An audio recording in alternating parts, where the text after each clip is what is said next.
Sesaat lagi Anda akan menyaksikan Gapai Kemuliaan Roadshow Ukhuwah Islamiyah in association with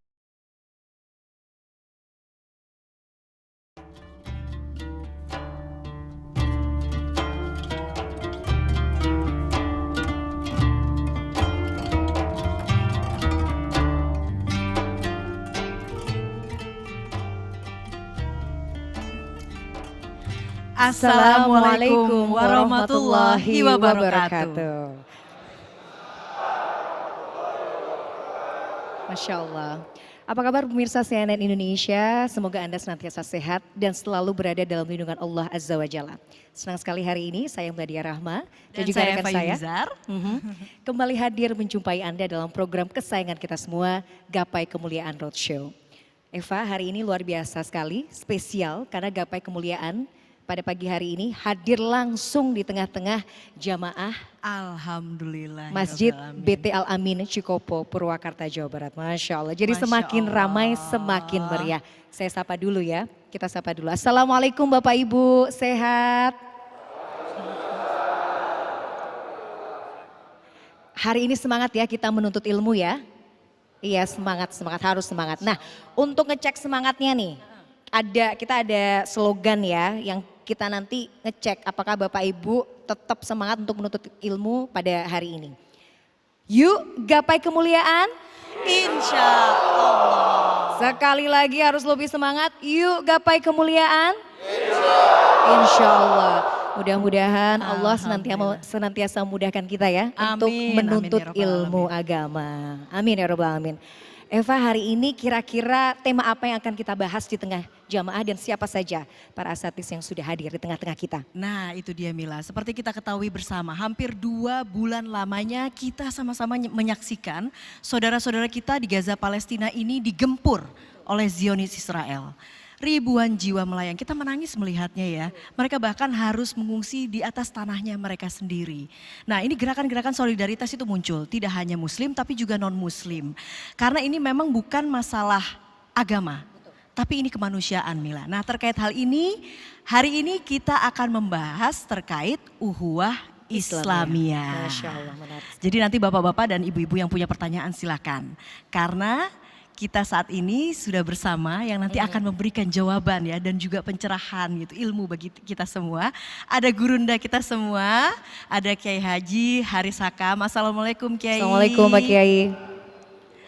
Dan juga ada Kiai Haji Tata Sukayat. Assalamualaikum. Assalamualaikum Pak Kiai. Sehat ya Kiai ya? Alhamdulillahirrabbilalamin. Kiai Tata tuh jadi pulang kampung Eva. Jadi memang aslinya orang Purwakarta ya.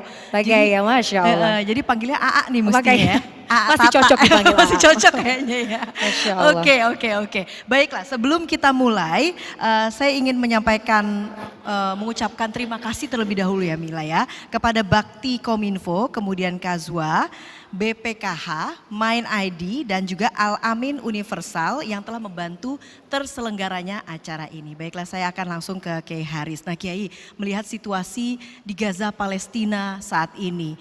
Ribuan orang baik itu wanita, orang tua, anak-anak menjadi korban kekejaman Israel. Sepertinya kita melihat darah muslim itu kayak tidak berharga, kurang berharga dan tidak ada harganya begitu ya Kiai ya. Nah padahal kita pernah ingat Rasulullah SAW pernah mengingatkan bahwa darah muslim itu suci, bahkan lebih suci dari Ka'bah. Nah itu bagaimana ya Kiai? Iya baik. Bismillah walhamdulillah wassalatu wassalamu ala rasulillah amma ba'du. Mbak Eva, Mbak Mila, Ustadz Tata Sukayat, para alim ulama, Bapak, Ibu, hadirin, hadirat, dan para pemirsa dimanapun Anda berada. Kasus yang terjadi di saudara kita ini bagian dari sebuah hal yang memang perlu mendapatkan atensi, mendapatkan porsi pemikiran kita. Secara tegas Allah mengatakan, innamal mu'minuna ikhwatun. Sesungguhnya orang beriman itu bersaudara. Fa aslihu baina akhwaikum. Maka bikin bagus, bikin sempurna Kata aslih itu kalau ribut diakurkan. Kalau dia sedang perang, kita mesti bantu. Itu kata aslih. Fa aslihu baina ahwaikum. Bikin bagus, bikin sempurna. Bantu ya di antara saudara-saudaramu itu. Nah, cuma memang dari lantaran latar belakangnya ini yang banyak tidak dipahami, maka ada orang dengan bangga, dengan berani mengatakan nggak perlu kita memerlukan bantuan kepada orang-orang di Palestina karena memang latar belakangnya ini politis gitu. Latar belakangnya ini bukan murni keagamaan. Kalau latar belakangnya itu adalah politis, maka teritorial telah membatasi kita. Kita nggak punya hak dan nggak perlu membantu. Belum lagi ada yang lebih sadis lagi menilai bahwa mereka itu begini dan begitu dan lain sebagainya. Saya tidak tertarik untuk membicarakannya karena dia muslim tapi dia tidak punya kepedulian gitu. Kalau saya sampaikan berarti saya menyebarluaskan pemahaman yang semestinya tidak layak keluar dari seorang muslim.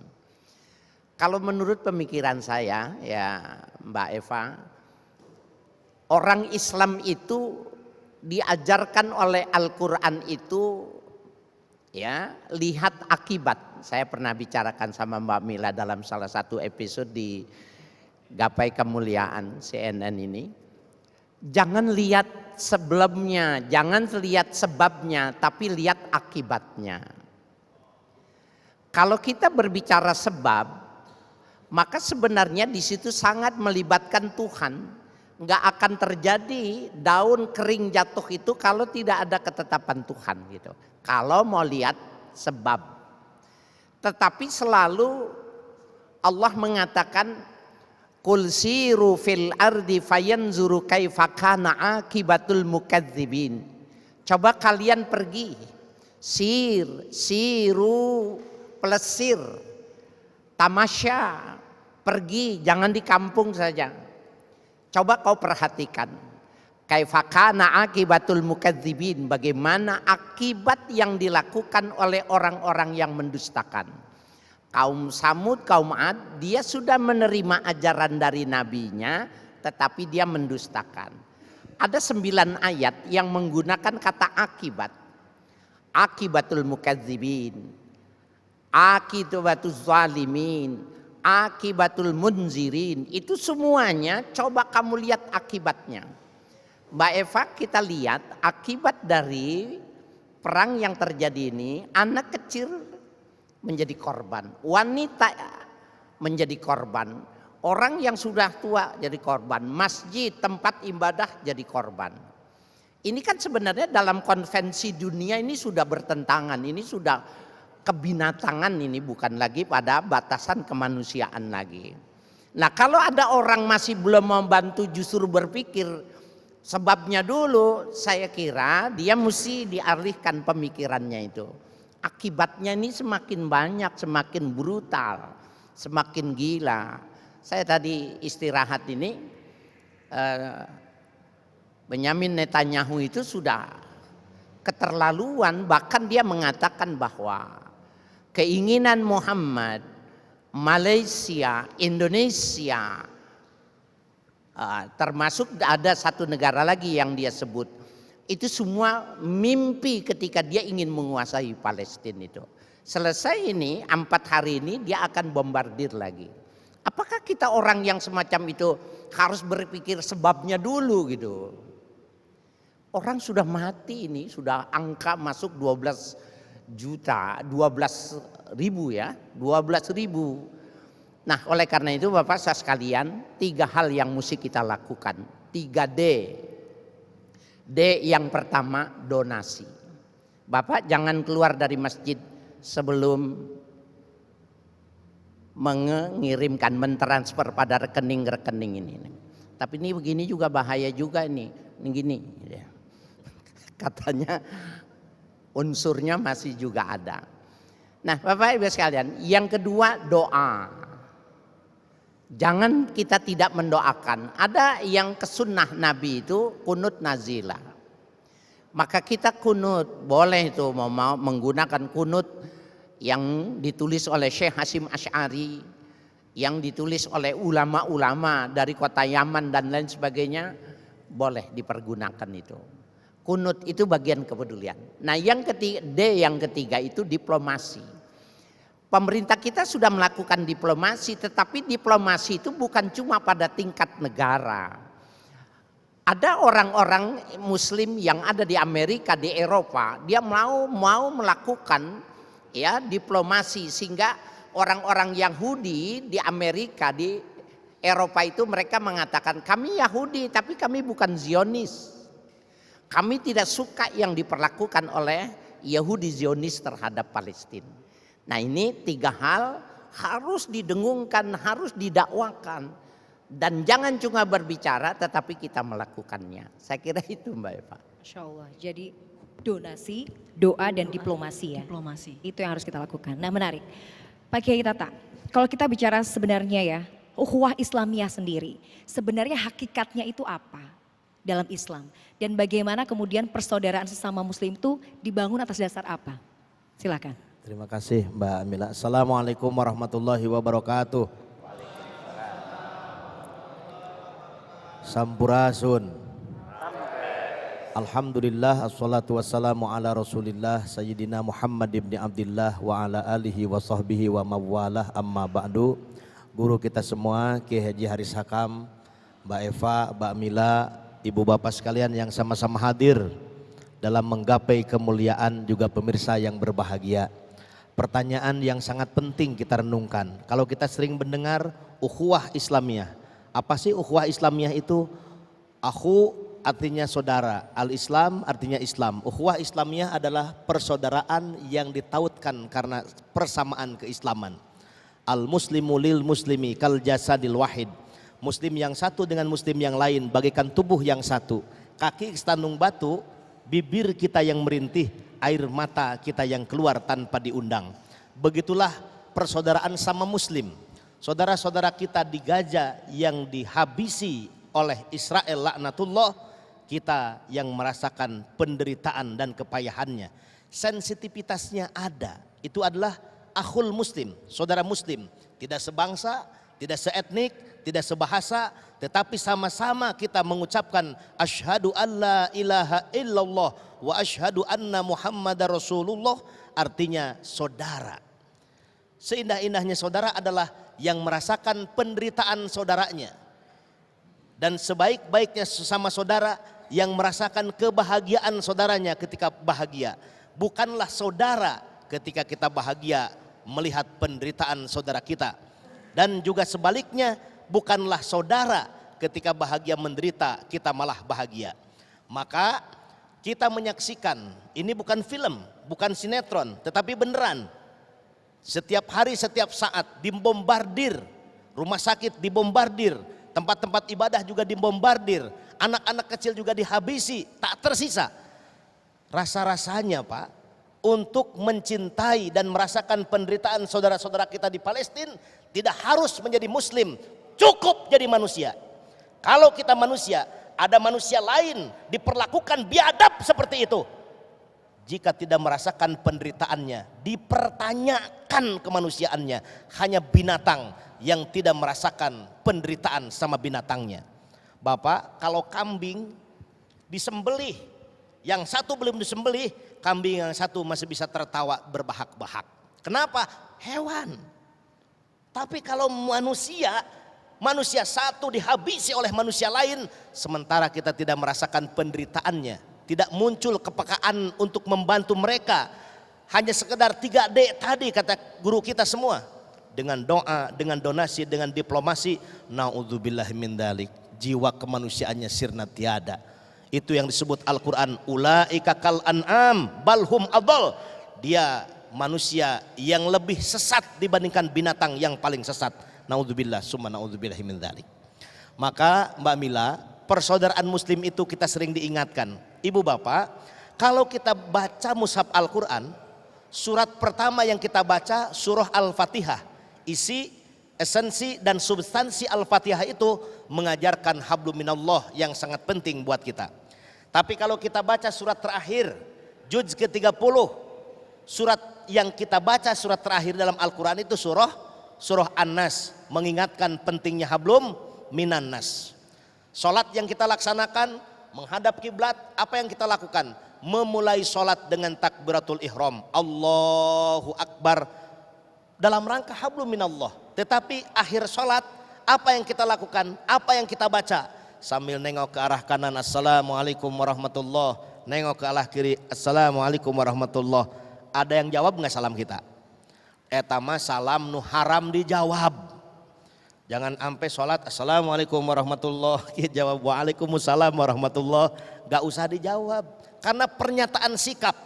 Kalau sholat kita mulai dengan takbir Allahu Akbar, menguatkan hablum minallah, selesai sholat kita sedang mengungkapkan, meyakinkan dan mendeklarasikan hablum minanas, ingin memberikan keselamatan ke sebelah kanan dan ke sebelah kiri kita, baik yang dekat ataupun jauh di sana.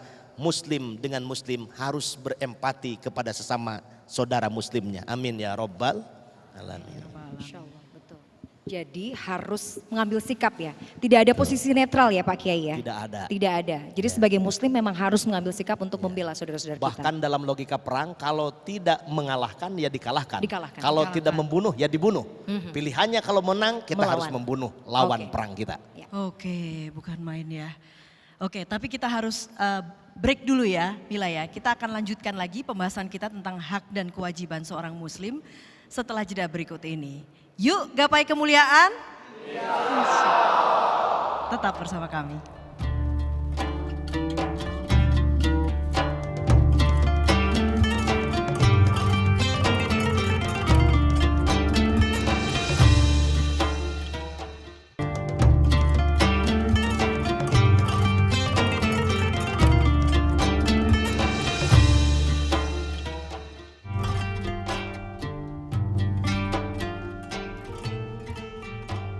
Ya, terima kasih Anda masih bersama kami dalam program Gapai Kemuliaan Roadshow. Dan di sesi kedua ini kita akan berikan kesempatan ya kepada jamaah yang hadir di sini, Bapak Ibu, jamaah BT Al Amin. Silakan jika ingin memberikan pertanyaan kepada Kiai, baik Kiai Haris maupun Kiai Tata, silakan.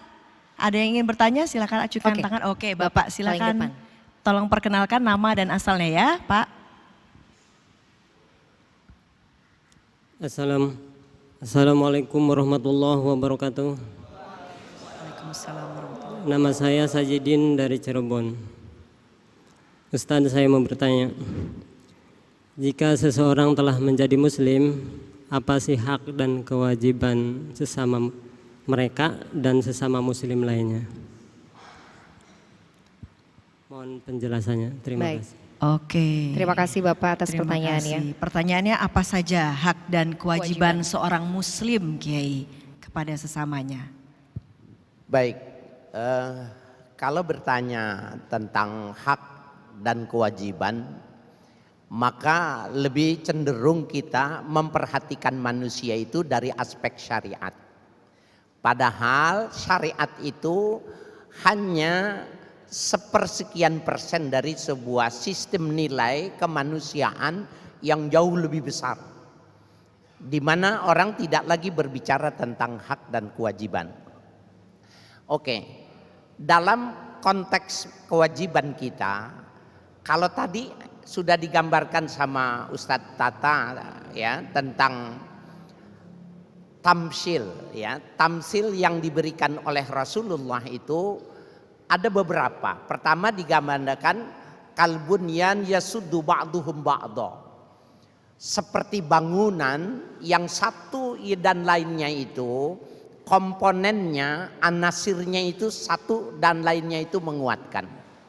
Ini bangunan tidak meroboh, tidak menimpa kita yang ada di dalamnya ini. Pasir, semen, besi, cairan ya lainnya jadi satu, maka dia menjadi kokoh. Nah, kalau itu yang dijadikan sebuah tamsil, maka kewajiban yang pertama itu satu muslim dengan muslim yang lain itu harus menggandeng, harus memeluk, harus mengokohkan. Apalagi kalau dalam tamsil lain dikatakan dia itu seperti anggota tubuh. izashtaka udwun, apabila mengeluh salah satu anggota tubuhnya itu tadi, da'a lahu sa'irul jasadi, maka akan menarik seluruh tubuhnya yang lain, ya, sehingga fis-sahari wal humma, ketika sakit kakinya maka tidak tidur semuanya, malam tidak bisa tidur, demam semuanya merasakan itu. Kalau itu diartikan sebuah hak, maka lebih melebihi dari susah menerjemahkan hak, karena di situ lebih dari pengertian hak, karena dia memang harus menyatunya seperti merasakan. Bahkan Nabi sendiri digambarkan bagaimana sih Nabi terhadap umatnya, harisun alaikum, orang yang sangat pengen sekali membebaskan kesusahan orang lain. Subhanallah, sebuah keperjuangan, sebuah kepemimpinan Rasulullah ketika digambarkan harisun alaikum, orang yang pengen sekali memerdekakan kalian dari kesulitan. Nah, jadi kalau kembali kepada pertanyaan itu, kewajiban kita yang pertama itu berdasarkan hadis yang sahih ini, maka perkuat pemahaman kita bahwa kita satu tubuh yang kalau kita tidak berasa, tidak merasakan, berarti memang persaudaraan kita yang lemah. Itu yang perlu, dan itu wajib. Kita saling ini, watawasau bil haq watawasau bis sabr, kita saling mengingatkan, termasuk para pemirsa yang hadir, yang menyaksikan ini. Ayo, bahkan kalau kita malas mentransfer, kita bilang gini, mau ditransfer apa mau mentransfer? Kalau memang kita tidak mau mentransfer, nanti ditransfer. Anak kita kah? Atau sistem pemerintahan kita ini chaos, rusak, maka negara lain nanti akan kirim kepada kita. Kita nggak mau ngasih ada anak yatim, bilang mau nyumbang apa disumbang. Artinya kalau kita tidak mau nyumbang, tunggu aja, kitanya meninggal, nanti anak kita ada orang lain yang mengurusinya. Subhanallah. Nauzubillahi min zalik ya. Kalau bisa kita yang mentransfer dan kita yang menyumbang kalau begitu ya Kiai. Iya, pahalanya juga beda ya Pak Kiai ya. Iya. Gitu ya. Jadi harus betul-betul memahami bahwa kita ini sesama muslim satu tubuh. Satu sakit yang lain ikut merasakan, Masya Allah. Nah Pak Kiai, tapi kan yang namanya manusia ya, apalagi ya, mungkin kita di Indonesia ini kan beragam suku, ya kan, kemudian etnisnya juga beragam, masing-masing individu punya pandangan sendiri, bahkan dalam beragama. Jadi sebenarnya sejauh mana kemudian syariat itu memperbolehkan perbedaan dalam berukhuwah ini, seperti apa? Ya, pertama tadi Mbak Mila, Mbak Eva, Pak Kiai, hak itu sesuatu yang harus kita dapatkan, kewajiban sesuatu yang harus kita tunaikan. Kalau sama muslim, nanti kita berbicara sama muslim dengan muslim, muslim dan non muslim. Sama muslim, menurut hadis dinukil juga dalam kitab Dalilul Falihin, yang pertama, idza laqitahu fasallim alaih, bertemu salam, assalamualaikum warahmatullahi wabarakatuh, jawab waalaikumsalam warahmatullahi wabarakatuh. Yang kedua, ketika mengundang wajib kita memenuhi undangannya. Yang ketiga, ketika dia bersin, kita mengucapkan subhanallah. Kalau dia mengucapkan alhamdulillah. Kemudian ketika sakit, wajib kita menengoknya. Ketika dia meninggal, wajib kita takziah kepadanya. Bagaimana kepada muslim, kepada non muslim? Al-Quran sudah menuntun kita. Pertama, lakum dinukum waliyadin, agamamu untukmu, agamamu untukku. Ini yang disebut dengan toleransi antar umat beragama. Toleransi atau moderasi itu wujud prinsipnya adalah yang minoritas tahu diri, yang mayoritas melindungi. Ini berlaku equal untuk semuanya, semua agama. Di mana mayoritas wajib melindungi, yang minoritas mesti tahu diri. Tidak akan terjadi toleransi dan moderasi umat beragama jika yang minoritas tidak tahu diri dan yang mayoritas tidak mau melindungi. Bagaimana dengan masalah ibadah? Tidak ada kompromi dalam urusan ibadah. La a'budu ma ta'budun. Aku tidak akan menyembah apa yang kamu sembah, kamu pun tidak akan menyembah apa yang aku sembah. Masing-masingan. Boleh bekerja sama muslim dengan non muslim. Untuk apa? Dalam hal yang bersifat ta'akuli, bukan ta'abudi. Membangun jembatan, membenahi pendidikan, memberantas kemiskinan, boleh bekerja sama. Ayatnya wa ta'awanu 'alal birri wat taqwa wa la ta'awanu 'alal ismi wal udwan. Itu bekerja samalah kalian untuk kebaikan dan ketakwaan. Tidak disebutkan dengan siapa. Yang penting konteksnya adalah kebaikan dan ketakwaan. Maka boleh manusia bekerja sama dengan manusia, boleh manusia bekerja sama dengan hewan. Bapak-bapak, kalau kita lihat di sawah, yang membajak sawah itu petani bekerja sama dengan kerbau. Dilarang enggak? Dalam rangka kebaikan untuk membajak sawah, petani bekerja sama dengan kerbau. Seorang kusir bekerja sama dengan kuda. Alal birri wat taqwa. Kalau punya ilmunya bekerja sama dengan bangsa jin, silahkan. Dalam konteks alal birri wat taqwa. Tapi meskipun bekerja sama dengan sama manusia, kalau alal ismi wal udwan, untuk dosa dan keburukan, maka itu sesuatu yang tidak boleh. Karena itu batasan muslim dengan muslim, tadi guru kita menyampaikan Pak Kiai Haris Hakam untuk kepada kita semua, bagaikan satu jasad, bagaikan bangunan ini yang mesti saling mengokohkan satu dengan yang lain, tetapi dengan yang berbeda agama serta keyakinan dalam hal-hal yang bersifat ta'akuli silahkan bekerja sama, tapi dalam hal yang bersifat ta'abudi, la'abudu ma ta'budun lakum dinukum waliyadin. Intinya kepada sesama muslim ada beberapa hal yang sudah kemudian menjadi guidance dalam Quran ya. Misalnya diundang itu harus datang, jangan nggak mau datang ya Pak Kiai ya. Kalau kemudian diberikan salam itu juga harus menjawab karena itu bagian dari doa ya.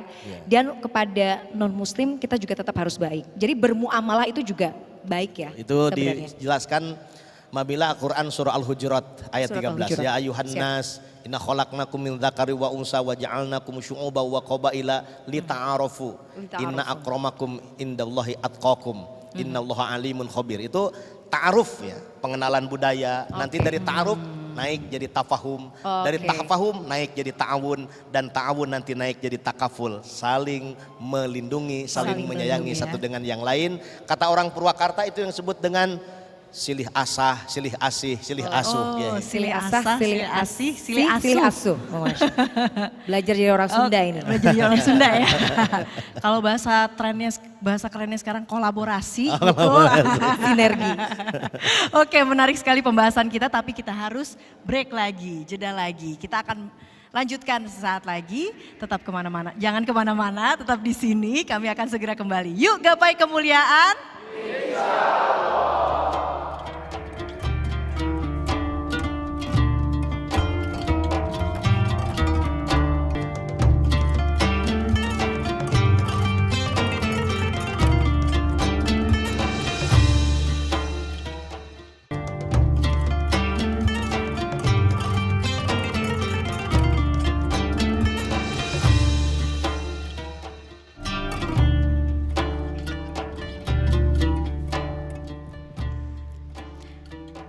Iya, terima kasih Anda masih bersama kami dalam program Gapai Kemuliaan Roadshow, dan langsung saja pemirsa kita akan lanjutkan lagi ya Mila ya. Kita akan berikan kesempatan kepada Bapak Ibu yang hadir di sini untuk langsung memberikan pertanyaan kepada Kiai yang sudah hadir di sini. Silakan Bapak Ibu. Silakan Bapak bertanya atau Ibu.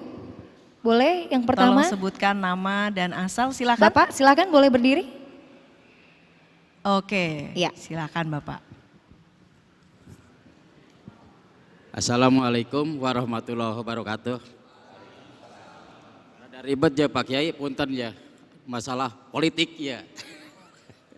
Kami mewakili dari Paguyuban KKBPS Pasar Induk Cikopo ingin bertanya, Pak Kiai, sebentar lagi kita mau pemilu. Tidak jarang karena berada pilihan kita. Seringkali ribut, mulai dari berantem di grup WhatsApp sampai ada ribut fisik. Padahal sebagai sesama muslim kita tetap harus menjaga ukhuwah Islamiyah. Bagaimana caranya menjaga ukhuwah di tengah situasi itu Pak Kiai? Wassalamualaikum warahmatullahi wabarakatuh. Waalaikumsalam warahmatullahi wabarakatuh. Mewakili pertanyaan semua ini ya. Rakyat Indonesia nih kayaknya ya Eva ya. Supaya kita harus siap-siap karena kan tahun depan bulan Februari udah tinggal berapa bulan lagi nih ya. Jangan sampai nanti tiba-tiba itu grup WhatsApp keluarga bubar gara-gara Left politik. group ya biasanya. Beda pilihan left group gitu. Silakan. Ya, mudah-mudahan bukan pengalaman penanya ya, tapi kekhawatiran penanya. Ada hadis yang menyatakan la yahillu li muslimin ayahjura akhahu fawqa salasi layalin. Haram umat Islam bermusuhan lebih dari 3 hari. Dengan apapun alasannya, termasuk suami istri, laki bini nggak boleh bermusuhan lebih dari 3 hari. Apalagi pindah kamar, pindah rumah repot. Udah aja pindah arah tidur. Lakinya ngadep ke tembok, bininya ngadep ke pintu, malam-malam ada yang bunyi kebut. Kata bininya, apa itu bang? Sarung jatuh, kok kenceng? Gue ikut di dalamnya. Anggap saja pesta demokrasi itu seperti kita masuk rumah makan, masing-masing mengambil nasi, tapi yang satu ngambil nasi, ngambil ikan pepes ikan. Yang satu ngambil nasi, tapi lauknya ngambil ayam, yang satu ngambil sayur asam. Makan bersama dalam satu rumah makan nggak berantem dengan menu pilihan yang berbeda-beda. Kalau begitu adem demokrasi kita Pak. Yang kedua, kalau para pendukung nggak usah habis-habisan mengorbankan persaudaraan. Kenapa? Fungsinya hanya jadi kata orang Purwakarta cukang. Buat lewat, nggak pernah sudah lewat cukang dibawa, ditaruh lagi di situ. Bener nggak? Yang kedua, kalau kita para tokoh dibawa-bawa dalam konteks kepentingan politik nggak usah habis-habisan banget sampai mengorbankan persaudaraan. Kenapa? Karena hanya jadi salam dan sereh. Kita bikin liwet, sereh dan salam kita cari buat apa? Mengharumkan liwet. Kalau liwet udah mateng, salam sereh pasti lebih dulu yang dibuangnya. Yang ketiga, jadilah garam. Dalam konteks pilihan politik jadilah garam yang menghadirkan rasa tanpa warna. Jangan sampai warnanya ada, rasanya kagak. Maka orang-orang yang seperti garam itu mendahulukan fungsi sebelum posisi. Fungsinya untuk apa? Meredam suasana, mengislahkan saudara yang berbeda. Maka di era pilihan politik yang berbeda-beda, saya ingin menghimbau kepada saudara-saudaraku sebangsa dan setanah air, saudara-saudaraku orang Papua Irian Jaya, napire kobe oser, ipar-ipar, pace-pace, nobe-nobe, katorang semua apa saudara. Saudara-saudaraku orang Aceh, getanyo Bandung me saudare, barme pake-pake. Saudara-saudaraku orang Jawa Barat, urang sadaya sadulur, kacai kudu jadi salewi, kadarat kudu jadi salogak, sababot sapihanian, ulah pagirang-girang tampian. Amin ya robbal. Amin. Nusantara ya itu tadi ya. Betul. Himbauan untuk seluruh Nusantara. Jadi garam yang saya ingat itu ya. Iya, Jadi boleh nggak kelihatan tapi memberi rasa. Betul. Tapi yang jadi pertanyaan nih ya Pak Kiai Haris mungkin bisa menambahkan. Kalau kita ngadepin keluarga kita yang begitu, gimana harusnya gitu ya. Kadang-kadang juga gemes ya Pak Kiai ya, pengennya bawaannya pengen berantem aja, boleh nggak? Iya baik, terima kasih. Ada suami istri partainya beda.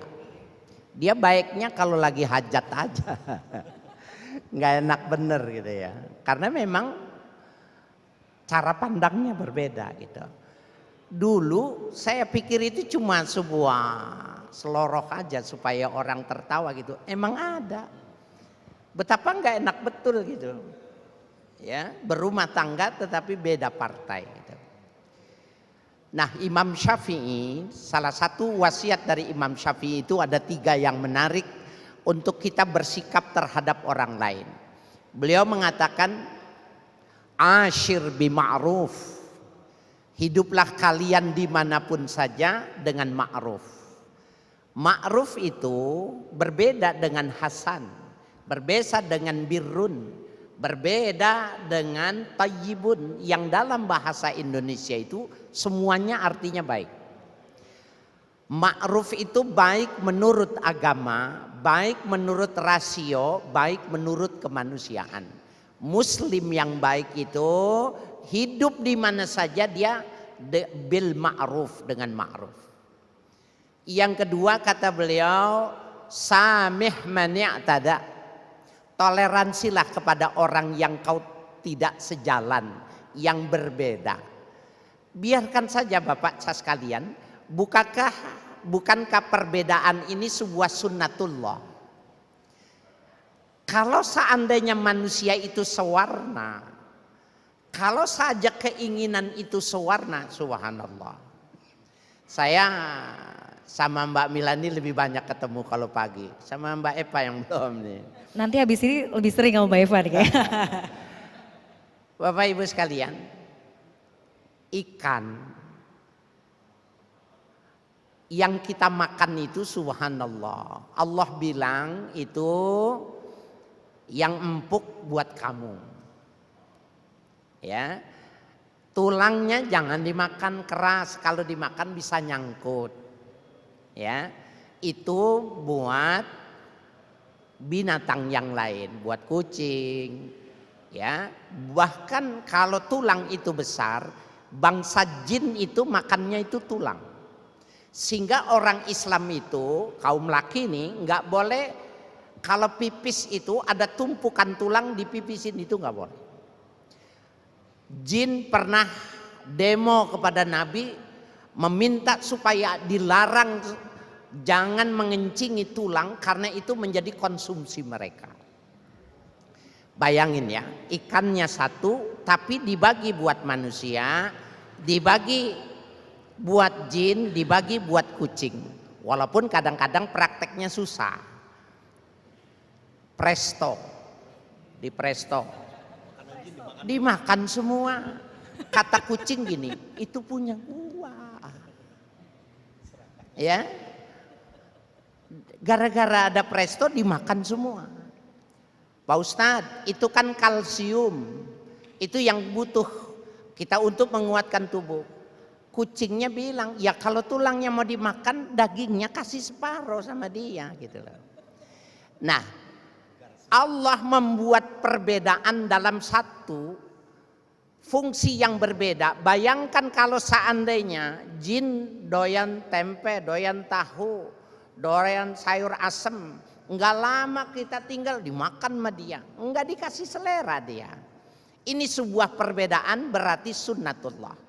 Kata Imam Syafi'i, samih mani'tada. Coba kamu bertoleransi kepada orang yang tidak sama, yang berbeda, yang punya obsesi tidak sama.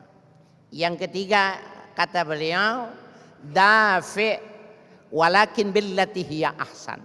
Kalau kamu mesti menolak, kalau kamu mesti berargumentasi, kalau kamu mesti berbeda, walakin billati hiya ahsan. Kau mesti tunjukkan mana analisamu yang terbaik, pemikirannya yang terbagus, manajemennya yang terbagus, cara yang terbagus, yang tidak menyakitkan orang lain. Tiga ini adalah modal kita untuk bermasyarakat kecil yang disebut dengan berkeluarga, masyarakat yang lebih besar masyarakat, maupun pada secara global ya, atas nama bangsa maupun secara dunia. Tiga hal itu yang dipesan oleh Imam Syafi'i radhiyallahu anhu.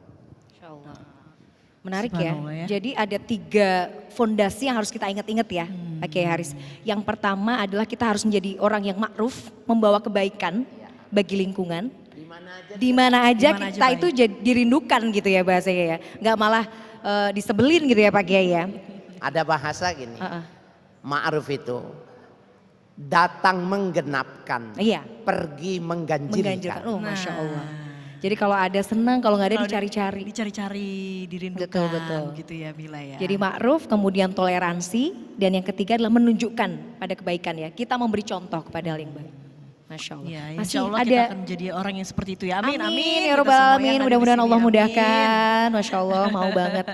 Masih ada satu kesempatan lagi ya? Oh iya betul Mila. Eva ya, kita akan langsung kepada berikan penanya saja ya.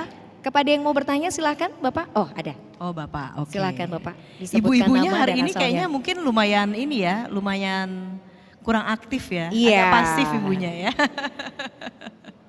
Assalamualaikum warahmatullahi wabarakatuh.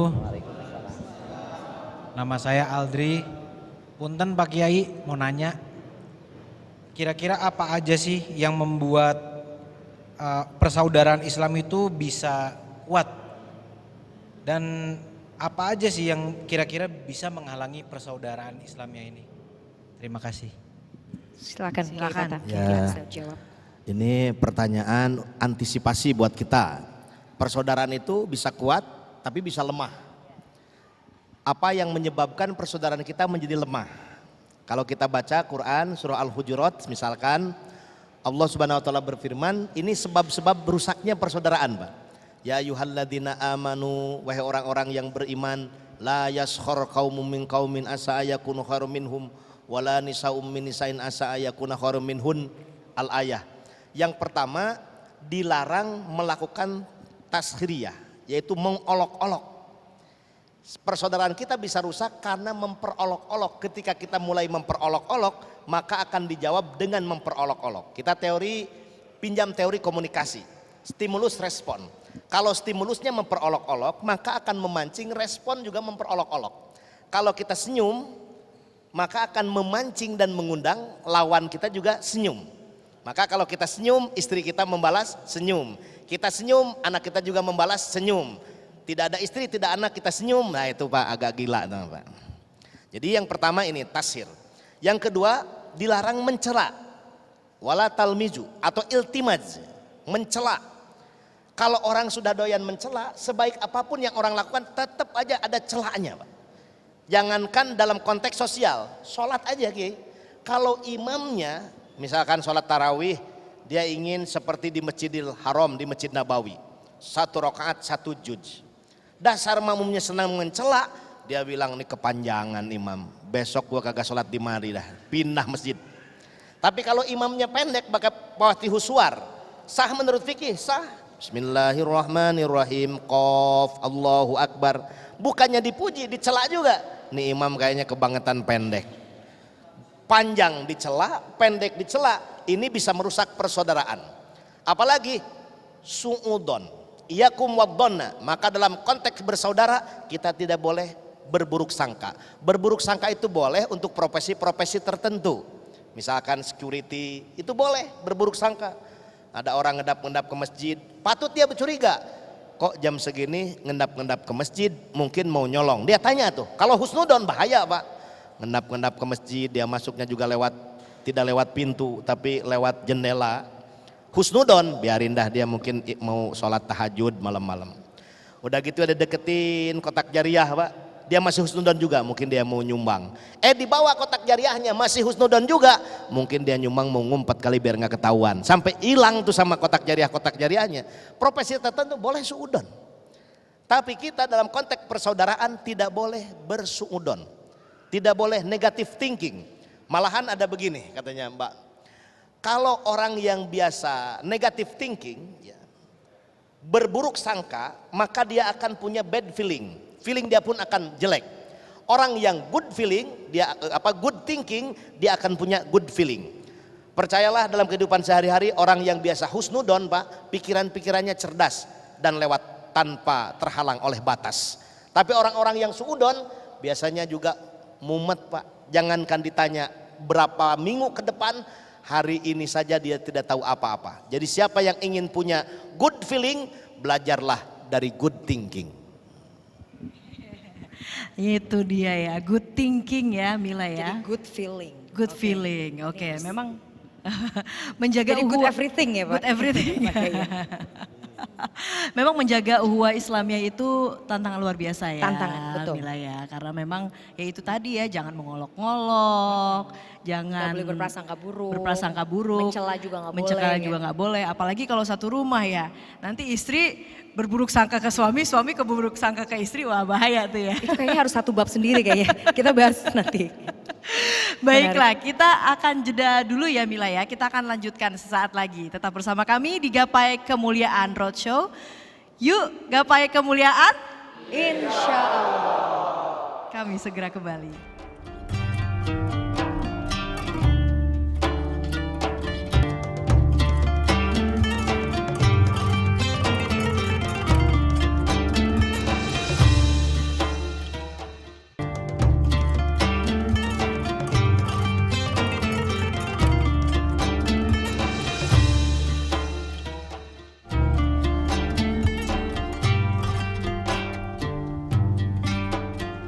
Ya, terima kasih Anda masih bersama kami dalam Gapai Kemuliaan Roadshow. Nah, di segmen terakhir ini saya ingin bertanya ke Kiai Haris. Kiai, ini kita bicara soal fitnah akhir zaman dengan potensi perpecahan luar biasa Kiai. Nah, itu bagaimana kemudian kita sebagai seorang muslim untuk menjaga ukhuwah persaudaraan sesama muslim? Iya, masuknya Islam ke Indonesia itu salah satunya dipahami bahwa ada gaya-gaya yang keras, yang kasar dari lantaran cara pemahamannya yang tekstualis. Sementara orang Muslim di Indonesia ini lebih diwarnai oleh pemahaman yang kontekstualis sehingga pembawaannya itu tawassut. Tawassut itu pertengahan, tidak ekstrim tetapi juga tidak lembek gitu ya. Nah, Muslim tawassut, Muslim yang moderat itu sekurang-kurangnya itu tadi sepintas sudah disebutkan itu ada 4T ya untuk menggambarkan seseorang itu adalah Islamnya itu moderat. Pertama, ta'awun. Orang Islam itu punya kepedulian terhadap orang lain sehingga dia tanpa diminta dia action, dia sudah melakukan bantuan. Dan ini contohnya luar biasa diberikan oleh Rasul Shallallahu Alaihi Wasallam. Bapak Ibu sekalian, pernah suatu saat Sayyidah Fatimah, beliau itu membuat rohib makanan itu, roti yang besar yang dibakar itu kalau kita ke Mekah, ya. Nah itu dipotong 4 sama dia, 1/4 buat dia yang masak, 1/4 buat suaminya Ali bin Abi Thalib, 1/4 buat Hasan, 1/4 Ban Husain. Ketika dimakan oleh suami, dimakan Hasan dan Husain, tinggal 1/4 ini mau dimakan dia pikir-pikir. Jangan-jangan ayahku belum makan. Maka dia izin kepada suami menitipkan kedua anaknya ini, dia datang bertemu Rasulullah. Setelah ketuk salam, mengucapkan salam, beliau memberikan hadiah kepada Rasulullah. Ketika diberikan apa ini? Ya, Fatimah, hadza khubzun. Ini roti yang sengaja aku membuatnya itu. Maka beliau tanya dulu, kamu udah makan belum? Supaya ini diterima, dia mengatakan sudah, walaupun dalam i'tiqadnya itu kemarin. Anak bisa seperti ini kepada bapaknya dari pelantaran punya pemahaman tentang raun. Gitu. Disitulah baru terbuka, Nabi mengatakan gini, ya Fatimah, haza awalu ta'amin ya'kulu ala fami abika munzu salasati ayyam. Fatimah, inilah makanan yang akan masuk ke rongga ayahmu sejak 3 hari 3 malam. Subhanallah, bismillahirrahmanirrahim. Ketika mau dimakan ada yang datang, assalamualaikum. Ya Rasulullah, barangkali ada roti yang hitam bawahnya tidak kau makan, berikan kepadaku. Ini udah dibacain bismillah nih. Kalau saya nggak kasih, kalau saya nggak kasih, beneran dah, sumpah dah. 3 hari nggak makan, tapi walaupun sudah dibilang gitu, sifat ta'awunnya bahkan melebihi sampai orang menyebutnya ini namanya itsar. Wa yu'thiruna ala anfusihim walau kana bihim khassasah. Pengikut Nabi Muhammad itu dan Nabi Muhammad itu mementingkan orang lain padahal dia butuh, dikasih. Coba kalau Bapak puasa mau maghrib cuma ada roti kecil 1, lagi mau dimakan ada tukang minta-minta, dikasih enggak? Kasih katanya Pak Kiai. Dikasih. Alhamdulillah. Dikasih. Yang mau bilang kasih saya mau lihat mukanya. Jadi takut. Nah, jadi yang pertama ya, ta'awun. Yang kedua, takaful. Takaful itu berani memberikan jaminan, berani memberikan pertolongan. Sehingga ketika ada orang susah, saya jaminannya, saya akan bantu, saya akan memberikan jaminan. Dan itu pada sistem muamalah dalam Islam itu ada yang disebut dengan takaful, walaupun sekarang didominasi, diklaim menjadi yayasan, dari asuransi maksudnya. Padahal tidak. Orang yang punya moderat itu dia punya sifat takaful. Nah, yang ketiga itu tawazun. Tawazun itu segala sesuatu itu ditimbang. Ini kalau saya ngomong gini orang tersinggung apa enggak? Kalau saya saya menjawab lebih bagus diam atau lebih bagus saya menjawab. Orang itu pertimbangannya matang sekali. Ya, tawazun, takaful, ta'awun. Dan mereka itu punya sikap tawassut yang pertengahan. Al-iktisad maknanya itu. Segala sesuatu itu tidak berlebihan tapi juga tidak down, tidak di bawahnya. Orang yang semacam ini Islamnya moderat. Moderat, tidak ekstrim, tidak ekstremis, tidak radikal. Dan itu yang Bapak Ibu sekalian yang berbahagia, salah satu sumbernya orang yang suka memahami teks-teks Al-Quran, hadis itu secara tekstual, kaum tekstualis ini lebih cenderung mereka itu ekstremis, keras pemahamannya. Berbeda dengan orang-orang yang kontekstualis, ketika memahami ayat, ketika dia memahami hadis, konteksnya yang dipahami sehingga ada memperhatikan ayat sebelumnya, ayat sesudahnya, bakal munasabah bainal ayat yang ada di dalam Al-Quran itu. Jadi tadi ya beberapa poin, ada ta'awun, kemudian takaful, tawazul tadi ya Pak Kiai ya. Jadi harusnya itu memang dimiliki oleh kita kepada sesama muslim. Betul. Tapi masalahnya ya, sekarang realitanya Pak Kiai Tata, kan kita melihat ya, orang tuh kalau sudah, sekarang kan lagi musim ya mungkin ya hijrah. Jadi fenomena hijrah kan luar biasa. Dan ketika sudah mulai merasa memiliki ilmu, gampang banget kita tuh enteng kepada saudara-saudara kita yang lain. Merasa dirinya paling baik lah, merasa oh ini, yang ini bid'ah, yang ini begini. Bagaimana sebenarnya kita harus menyikapi hal semacam ini? Pertama, kalau kita merasa paling baik pasti akan mengganggu dalam konteks pergaulan sosial. Mestinya baik merasa. Dia selalu punya kebaikan-kebaikan di dalam rasanya.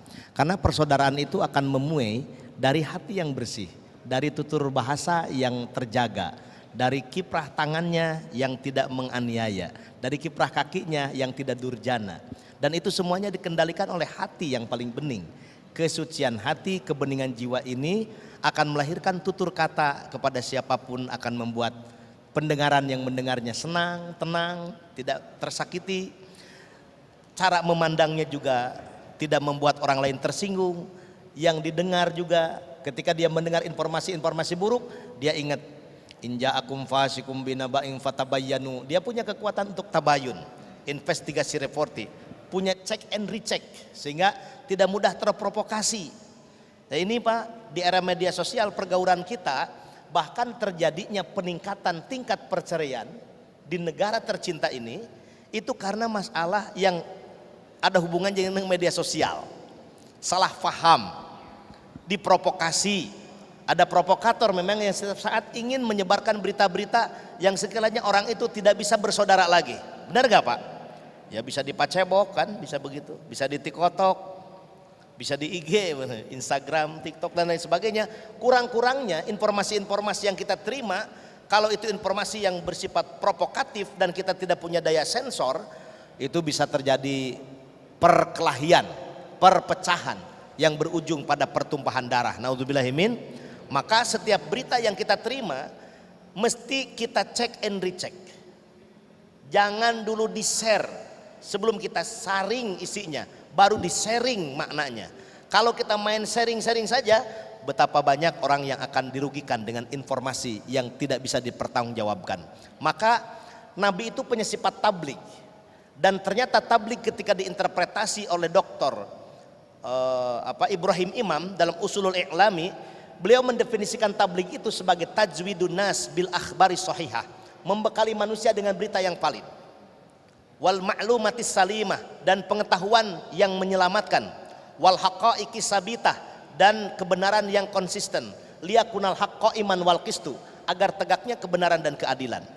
Kalau kita menyampaikan sesuatu dengan dasar sebagai mubalik atau tabligh sifat Nabi, maka kita tidak akan menyampaikan berita-berita yang akan membuat rusak persaudaraan.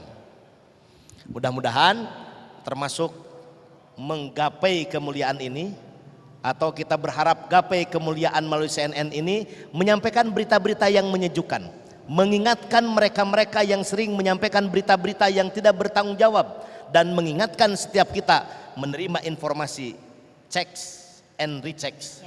Jangan dulu disebarkan kepada orang lain, tapi kita pelajari kebenarannya. Sepakat. Jadi harus saring dulu baru sharing. Ya. Setuju. Wah, tidak terasa ya Mila ya, kita sudah sampai di penghujung acara Roadshow Gapai Kemuliaan ya. Banyak ilmu baru, banyak insight baru, ini banyak pencerahan Alhamdulillah, baru. alhamdulillah. Sekali lagi saya ucapkan terima kasih kepada asatids yang sudah hadir di sini berbagi ilmu untuk kita semua. Alhamdulillahirabbil alamin. Semoga tausiah kali ini tentunya akan memberikan manfaat, menjadi wasilah bagi kita semua, menjadi hamba Allah yang lebih bertakwa. Amin, amin ya robbal alamin. Dan sebelum menutup acara ini, kami mengucapkan terima kasih banyak kepada Bakti Kominfo, Kazwa, BPKH, Mind ID, dan juga Al-Amin Universal atas kerjasamanya sehingga acara ini bisa terselenggara dengan baik. Dan kami akan meminta Kiai Haris untuk memimpin doa sebagai penutup, untuk memimpin doa, kemudian nanti akan dilanjutkan dengan Kiai Tata membacakan sholawat tibil kulub ya. Nanti Kiai Tata mohon memimpin pembacaan sholawat tibil kulub. Baiklah, akhir kata saya Eva Yunizar. Saya Meladia Rahma. Terima kasih atas kebersamaan Anda. Wabillahi taufiq walhidayah. Wassalamualaikum warahmatullahi wabarakatuh.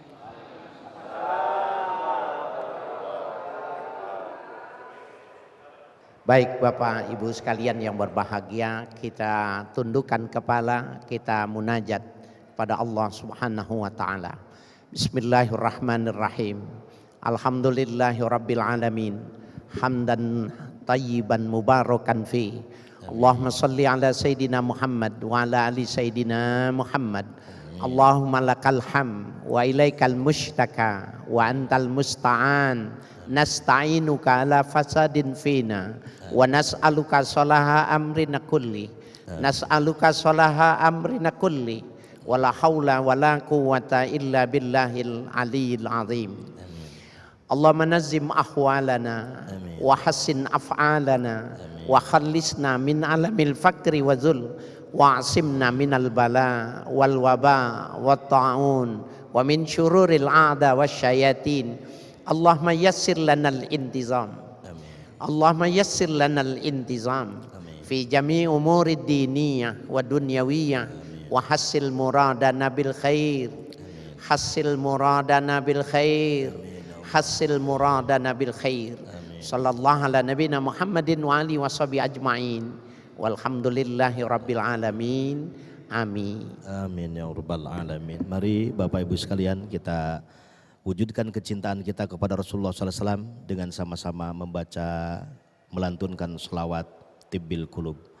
Allahumma sholli ala sayyidina Muhammadin tibil kulubi wa dawaiha wa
kasih Anda baru saja menyaksikan Gapai Kemuliaan Roadshow Ukhuwah Islamiyah in association with